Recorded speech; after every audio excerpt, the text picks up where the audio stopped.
네, 그러면 시작하겠습니다. 이제는 생물 전공 선생님들의 차례인데요.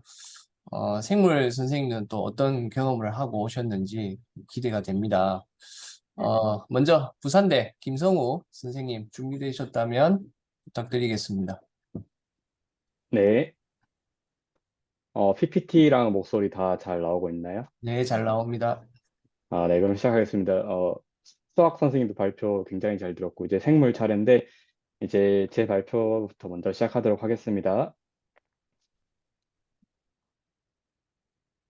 이제 생물 같은 경우는 특이한 게, 저희는 3명 다 프레시맨 센터로 배정을 받았고요. 이제 프레시맨 센터에 대해서는 앞선 선생님들께서 소개를 굉장히 잘 해주셔가지고, 좀 필요한 것만 얘기하고 넘어가도록 하겠습니다. 이제 스케줄 자체는 하이스쿨이랑 똑같이 흘러가는데 이제 저희 같은 경우는 생물 선생님들이 특이하게 2교시에 플랜 피리어드라고 이제 잠깐 이 교시에는 수업이 없고 이때 뭐 교과 협의라든지 아니면 선생님들 다른 필요한 수업 자료 준비하든지 그런 시간이었고 이제 과학 교과 같은 경우는 특이하게 바이올로지가 하나밖에 없었습니다. 그 이유는 다음 슬라이드에서 말씀드리겠습니다. 이게 학교 홈페이지에 나와 있던 과학과 교육 과정인데요. 어, 일단 그레이드 9 프레시맨 센터부터 보시면은 바이올로지랑 프리-AP 바이올로지 크게 두 개의 반으로 나뉩니다. 이제 프리-AP 학생들이 수준이 조금 더 높고 더 이해도 잘하는 모습을 보여줬는데 이제 9학년 때 이 수업을 들으면 다음에 케미스트리라든지 아니면 물리나 아니면 다른 뭐 지구과학 이런 것들로 넘어가서 10학년, 11학년, 12학년 때 한 개씩 수업을 듣게 됩니다. 이제 수학과도 마찬가지로 과학교과군 역시 졸업까지 4개의 크레딧이 필요한데요. 일반적으로 한 수업당 1.0 크레딧, 그러니까 1년에 하나씩 과학을 들으면 졸업할 때까지 총 4개의 과학을 들어서 졸업 요건을 갖추게 되는 것입니다. 그 다음에 제 담당 교사 선생님이신데 이제 더너 버건이라고 이분은 University of Alabama에서 생물학과 지질학을 전공한 뒤에 이제 교사 생각이 있으셔가지고 가르치다가 중간에 UNA에서 석사학위를 받으신 분이고 이제 굉장히 교직 경력이 기신 분이세요. 31년 동안 제 나이보다 훨씬 더 많은 시간 동안 학생들을 가르쳐 오셔서 굉장히 노하우가 넘치시면서 동시에 열정도 굉장히 넘치는 분이셨습니다. 저희는 이제 1주차, 2주차 수업을 참관하고, 저 같은 경우는 실제로 이제 수업을 간단하게 해볼 기회도 얻어가지고 하게 됐었는데요. 1주차 같은 경우는 이제 매일마다 하는 게 조금씩 다른데, 이게 딱 이날 이것만 한다는 건 아니고, 그날 수업 진도에 따라서 유동적으로 조절이 가능했습니다. 그래서 뭐, 저는 처음에 바이올로지라고 얘기를 듣고 갔는데, 들어가니까 무슨 그래프 그린다거나, 아니면 유숫자 표시한다거나, 아니면 실험 도구들 확인한다. 그래서 우리 바이올로지는 안 하나요? 라고 여쭤보니까 바이올로지가 사실 좀 9월 중순에 넘어가서 그때부터 교재 가지고 수업한다고 하시더라고요. 교재는 아까 말씀드렸던 여기 프리에이피 바이올로지 책, 아까 수학 교과학원이랑 거의 비슷한 표지의 책입니다. 그래서 이런 것들을 하면서 학생들 활동하는 걸 간단하게 이제 참관도 하고 이제 혹시나 실험 도구 준비하는 거나 학생들이 잘 모르는 거 있으면 선생님이 스케줄을 하시는데 저도 이제 거기서 같이 좀 몇 개 도와주고 그랬던 것 같습니다. 일단 이 사진 두 장은 CER이라고 Claim Evidence Reasoning을 활용해서 실험 도구의 명칭, 기능, 역할 같은 것들을 이제 작성하고 거기에 대한 이제 추론 같은 걸 하는 건데 이제 물론 주어진 정답이 있겠지만 이제 실험 도구의 이름을 정확히 숙지하는 것도 중요하지만 어떻게 그 과정을 유추해가는지 찾아가는 과정이 저는 굉장히 좋았고요. 이제 2주차로 넘어가면은 측정이랑 간단한 퀴즈 이런 것들이 있었는데 이제 측정 같은 경우는 이제 좀 특이했던 게 뭐냐면은 어떤 길이, 면적, 부피, 무게, 밀도 등의 SI 단위계를 이용해서 측정을 하는 수업이었습니다.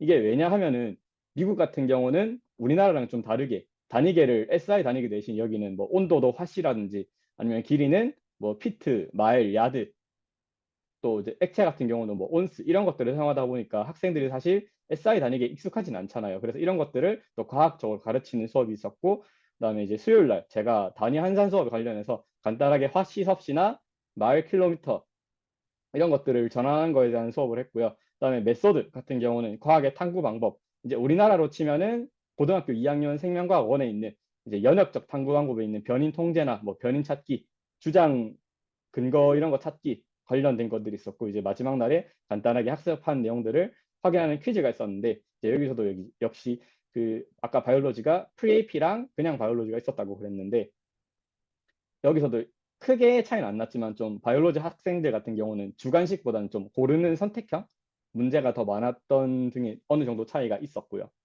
그다음에 이제 이거는 좀 제가 재밌어서 갖고 왔었는데 이제 2주차 월요일 날 했던 활동인데 아이스 브레이킹 활동으로 이제 수업을 시작할 때 15장의 A4 용지를 최대한 높게 쌓아 올리는 이런 간단한 활동을 했었는데 굉장히 학생들의 좀 창의력이 돋보이는 또 제가 사진을 못 찍었는데 아예 그 고층 빌딩처럼 종이들을 이제 좀 접붙여가지고 세운 그런 친구들도 있더라고요. 그런 걸 보면서 좀 굉장히 아 우리나라도 이런 활동을 많이 하면 좀 학생들의 창의력이 좀 신장되겠구나 하는 생각을 했었습니다. 그 다음에 이 측정 수업인데 뭐 눈금 실린더라든지 아니면 저울을 이용해서 여러 가지 단위들을 측정하는 수업이었습니다.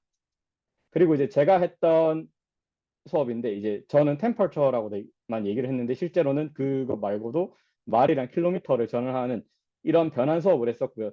원래는 한 10분 하려고 했는데 하다 보니까 한 25분 정도를 했던 것 같습니다.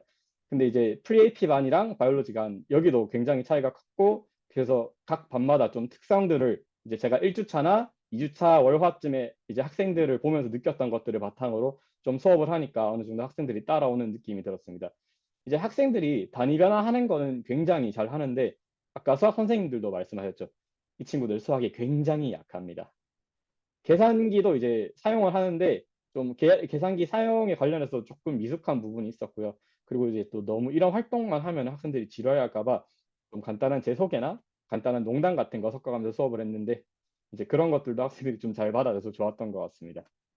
그래서 같은 수업을 이제 5번 하다 보니까 제가 이제 사실은 뭐 올해 졸업을 해서 올해 1학기 때는 여기 부산 사대부고에서 시간 강사 생활을 했었는데 이제 그때처럼 마찬가지로 첫 수업에서는 좀 굉장히 많이 긴장되고 떨렸고 약간 하려던 말도 몇 개 안 한 게 있었는데 같은 수업을 좀 계속 하다 보니까 한국에서도 미국에서도 마찬가지로 진행이 매끄러워지는 것을 체감했고요. 또 학생들이랑 사실 좀 처음에는 굉장히 많이 서먹했습니다. 왜냐하면은 그냥 얘네 수업 듣는데 들어가서 저는 옆에서 같이 그냥 수업 듣고 뭐 적고 있으니까 얘네가 얘 교환학생인가? 이렇게 생각한 적도 있었다고 하더라고요. 근데 간단하게 좀 스몰톡 하면서 좀 친해졌었고, 이제 참관 중에도 이제 여러 개의 수업을 보조하면서 좀 굉장히 많은 것들을 배울 수 있었습니다. 이제 2주가 굉장히 짧은 시간일 수도 있지만 저에게는 정말로 행복한 소중했던 시간이었습니다. 그래서 여기 그 맨 오른쪽 사진 보시면은 학생이랑 친해져가지고 이거 보시면은 군대에서 입던 티셔츠인데 이거를 주니까 또 좋다고 하면서 있더라고요, 선물로. 좀 그런 것들도 굉장히 좀 유익했던 경험인 것 같고 수업 자료를 몇 개 좀 공유를 하려고 하는데 아까 안종환 선생님이 공유하셨던 자료처럼 이제 여기도 수업 계획서가 있는데 이제 이거를 매일마다 어떤 걸 할 것인가 이런 것들에 대한 뭐 평가 방안이나 아니면 어떤 성취 기준이나 이런 것들이 담겨 있었고요. 그리고 이제 뭐 이건 좀 특이한 건데 왼쪽 사진 보시면은 스튜던트 세이프티 컨트랙트라고 이제 실험실 유의사항 이런 것들을 학생들과 보호자들의 서명을 받아야 학생들이 실험 수업을 할 수 있습니다. 왜냐하면은 이렇게 동의를 안 하고 다쳤다가는 책임지는 거는 학교에서 책임을 져야겠죠. 그래서 물론 이제 뭐 어느 잘못이 있다면 학교에서 책임을 지겠지만 학생들도 이 조항에 동의해야 이제 실험 수업을 들을 수 있고 이거를 간단히 확인하는 스캐벤저 헌터라고 간단한 이제 학습지 그리고 이제 저희도 아직 교과서가 없지만 선생님께서 학습지를 직접 다 만드시더라고요. 왜냐하면은 어디 거를 그냥 따오면 학생들이 정답 보고 뺏긴다 이렇게 하셔가지고 구성을 매해 매년 뭐 매 학기마다 바꿔가면서 좀 굉장히 다양한 형태의 학습지가 나왔어서 이런 것도 좀 굉장히 많이 본받아야 될 점이라고 생각을 했습니다. 그다음에 좀 저희는 특이하게 저는 협의회를 2번 다 참석을 해서 그냥 어떻게 돌아가는가 들었는데 좀 아까 말씀드렸다시피 이제 2교시에 플래닝 피리어드라고 생물 선생님들끼리 다 이제 비는 시간이 있단 말이에요. 그거를 한 주에 한 번씩 과학과 협의회를 진행하고 이때 특이한 게 여기 프레시맨 센터의 교장 선생님께서도 와서 이제 간단하게 필요한 사항이라는 것들을 되게 공유를 같이 해주시고 가셨는데 이제 좀 전 특이했던 게 이제 2주차 주요 내용에서 1주차에서 수요일 날에 프리-ACT라고 아까 말씀하셨던 우리나라로 치면은 이제 수능 그리고 프리-ACT니까 모의고사 이런 느낌인데 이 친구들 학력이 좀 굉장히 낮습니다. 이제 전체 100%의 학생 중에서 딱 7%의 학생만 과학교과군에서 평균 이상의 점수를 받았습니다. 굉장히 좀 어떻게 학력이 좀 안 좋다는 소리인데 이제 93%가 미달했다는 소리겠죠. 그래서 이런 거 관련해서 좀 신장 방안으로 좀 뭐 문항 분석이라든지 이런 것들을 좀 수업 시간에 더 많이 얘기를 한다든지. 그리고 좀 특이했던 게 이중 언어를 쓰는 학생들이 좀 있었습니다. 왜냐하면은 히스패닉이나 아니면 심지어 아랍어를 쓰는 학생들도 있어가지고 그런 학생들을 위한 좀 방안 이런 것들을 관련해서도 토의가 좀 되게 실용적으로 이루어졌던 것 같습니다. 제가 이제 긴급하게 준비한 이제 ACT 문제 하나 예시인데, ACT 같은 경우는 SAT랑 다르게 사이언스가 있습니다. 근데 이 사이언스가 우리나라 수능처럼 물화생지에서 특정한 어떤 컨텐츠 놀래지를 묻는 것보다는 전반적인 과학에 대한 이해를 묻는 건데, 이게 일반적으로 그냥 우리나라의 과학 시험이랑 비교해서는 이건 조금 더 읽는 능력, 독해력과 사고력을 촉진하는 문항인 것 같아요. 사실 저도 그래서 우리나라 수능이 차라리 이렇게 바뀌면은 학생들이 조금 더 열린 사고를 할 수 있지 않을까라는 생각이 들었습니다. 그래서 후기로는 한국에 비해서 좀 교사가 수업을 다양하고 유동적으로 구성할 수 있었던 게 굉장히 좋았고요. 수준이 조금 낮은 편이었지만 그래도 학생들 태도는 굉장히 좋았습니다. 그래서 다른 내용은 좀 이 두 개는 말씀을 드렸던 거고, 또 특히나 이제 저는 이제 아까도 말씀드렸다시피 저는 수업 시험 전주에 8월 초에 이제 프락시스를 쳤는데, 서울 가서 그냥 뭐 저는 200점까지는 아니고 그냥 그때 할 일도 많았고 해서 긴급하게 시험을 준비해서 쳤는데, 그래도 이제 에버리지 스코어 정도가 나왔고 패싱 스코어보다는 한 20점 높아서 그냥 이 정도로도 그냥 충분하다라는 걸 느꼈고, 그냥 좀 특히나 이제 프랙티스를 준비할 때나 아니면은 좀 수업 시연을 준비할 때 좀 저도 제가 좀 단어가 어느 정도 좀 생물학에 관련해서는 조금 많이 부족하다는 생각이 들어서, 이게 프랙티스 준비할 때 썼던 책들인데 이제 미국 과학 교과서를 좀 쉽게 그림으로 이해하는 책이랑 좀 기초 생물학이랑 생리학 같은 걸 이해할 수 있는 책들을 구비를 해놨는데, 이거를 좀 2학기에도 마저 봐가지고 내년에 원활한 적응을 할 수 있도록 노력을 할 것 같습니다. 그리고 여담으로 좀 좋았던 점이, 저는 사실 이제 작년에 교생실습을 다녀오고 학원 강사랑 학교 근로를 같이 했고, 올해도 이제 대학원 수업과 학교 시간 강사를 했었는데, 그러면서 좀 안타까웠던 점이 맨날 밤에 집에 오고 그러니까 푸른 하늘을 볼 기회가 없었거든요. 근데 이번에 미국 가서는 좀 하늘이 굉장히 넓고 예쁘더라고요. 그래서 보면서 굉장히, 어떻게 보면은 실습도 했지만 저한테는 굉장히 힐링이라고 할 수 있는 좋은 시간이었던 것 같습니다. 네, 제 발표는 여기까지 하고 마치겠습니다. 감사합니다. 네, 김성훈 선생님 수고 많으셨습니다. 네, 다음 선생님.